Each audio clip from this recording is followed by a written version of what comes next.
Morning, folks. From Dublin South Central, next deputy for Dublin South Central, hopefully. We're here today to announce the fact that I'll be introducing legislation into the Dáil, for which I'll be inviting support from all parties and none, to change a very, in my view, a very unjust practice in the Department of Social Protection. As you know, activation measures in this country have traditionally been provided by the state. Now, in 2015, the then government decided to privatise part of that work by introducing a scheme called Jobpath, which is operated by two private companies. Now, the net result of that has been that more and more people are being referred to Jobpath, and the Department of Social Protection refused to allow those people to participate in community employment schemes, rural social schemes, or the Tús Scheme while they're engaged with Jobpath. And I think that's very unfair. There are two consequences. First of all, you're all aware of the good work which these schemes are doing in local communities. That's beginning to fall apart for want of numbers. And secondly, a lot of the people affected are just sitting at home literally with nothing to do, and they could be engaged usually on a community employment scheme and helping their community. And it makes no sense whatsoever, particularly for people in their late 50s and 60s, to be sitting at home in the increasingly vain hope that Jobpath will deliver a permanent job to them when they could be doing something else, and when the local community employment scheme is falling apart for want of numbers. So this is a simple measure to change that, to enable people to, if they're on the Jobpath scheme, to enable them to avail of a place on a community employment scheme, a rural social scheme, or a Tús Scheme, if that place is available to them in the area. It's a simple change, but it will make a very significant difference for a lot of people, and it certainly will make a significant difference for a lot of communities, particularly in rural Ireland.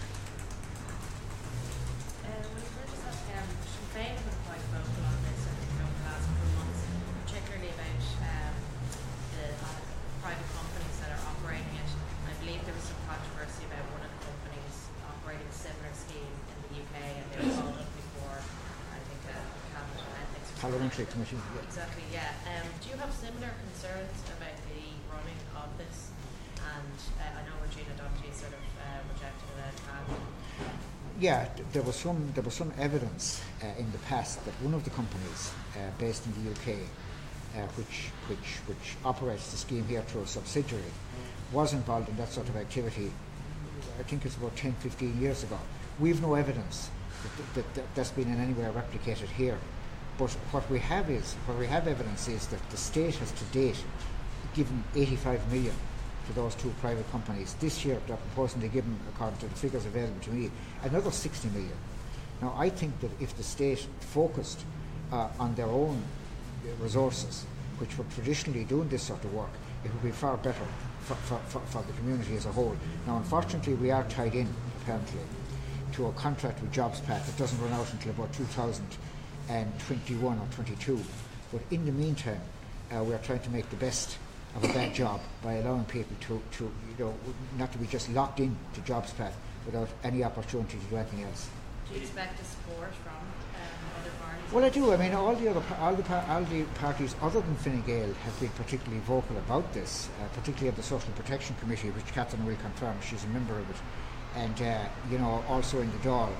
And I would expect, I know that the Independent Alliance, which supports the government, have been making noises about this as well, and I would very much welcome their support also.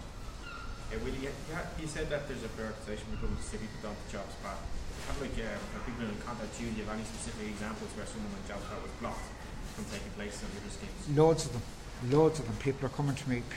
There's hardly a week passes that somebody doesn't come to me that can't avail of a local community employment scheme because they've been signed on and are tied in to Jobpath for a year, even though in many cases, and I know this myself, in many cases they won't get the opportunity to do anything else for the year. They're simply sitting there at home, coming in for the odd interview or engagement with Jobpath, while the community employment scheme down the road is literally falling apart for want of numbers.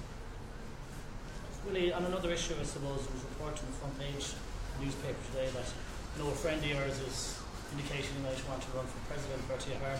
Would you personally give your support to your old friend if you decided to throw something away? Well, no, I mean, my understanding was, I read the paper this morning and I read his interview, and he said that he would be standing, if he were standing for I think, first of all, he said that he thinks Michael D. the present incumbent, will stand again and he wouldn't stand against him. He said he might go in 7 years' time, but you see, I think he also went on to say that he'd be standing as an independent. I'm a member of Fianna Fáil. I couldn't support an independent candidate. If Fianna Fáil is a candidate in the race, that's the candidate I'd be supporting. Do you think that if Michael D. does stand, Fianna Fáil should put somebody in the race, you think that the president should be allowed to second term? Well, that's a matter for the party. We'll just have to sit down and discuss that. My personal view is that Michael D. has done a good job. I can't anticipate whether or not there's going to be a contest, but he has done a good job and he's represented the country very well, in my opinion. I mean, I won't lose any sleep, if Michael D. decides to stand again and is returned, or if he is returned unopposed. It won't trouble me in any way. Do you echo Barry Cowan's views that confidence and supply won't be renewed after October? Well, I couldn't say, because you see, if you look at the full text of the confidence supply agreement, it provides that we will facilitate 3 budgets, and we're in the process of doing that. We've facilitated 2 already, which the country is better for. I can go into details if you wish. Now we're negotiating a 3rd.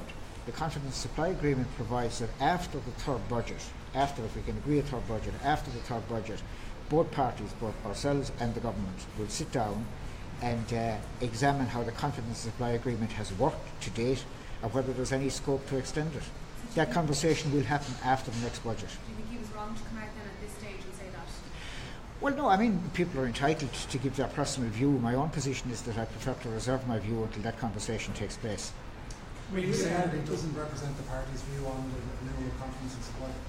Well, no, the party's view is what's set out in confidence supply, and I think Barry reiterated that the conversation would happen after the 3rd budget, and we would then have a rational discussion as to how the thing has worked to date, whether there is any point in expanding it. That, I think Barry acknowledged in his interview that conversation will take place. It would be quite hard for Fianna Fáil to agree to an extension if you say that the government hasn't got to grips with the housing crisis, Wouldn't you effectively be voting confidence in the performance of the government if you agreed to extend it? Well, as I said, to date...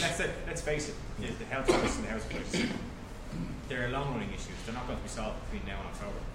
Well, what we want to see is very significant improvements in both areas between now and the next budget, and we want to see significant investment in both those areas in the next budget, and that's our first priority.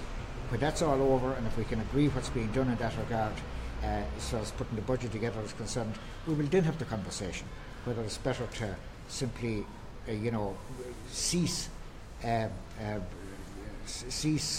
supporting the government, or facilitating the government rather, or whether we enter into a formal agreement to continue the arrangement. So that conversation still has to take place. If those 2 areas are worse as they are projected to be, will you still be able to support them in October? Well, sure, I'm telling you that we'll have the conversation, and the outcome of the conversation will depend naturally on what sort of progress will have taken place in those areas at the time that conversation takes place. Is there scope really to extend the deal realistically?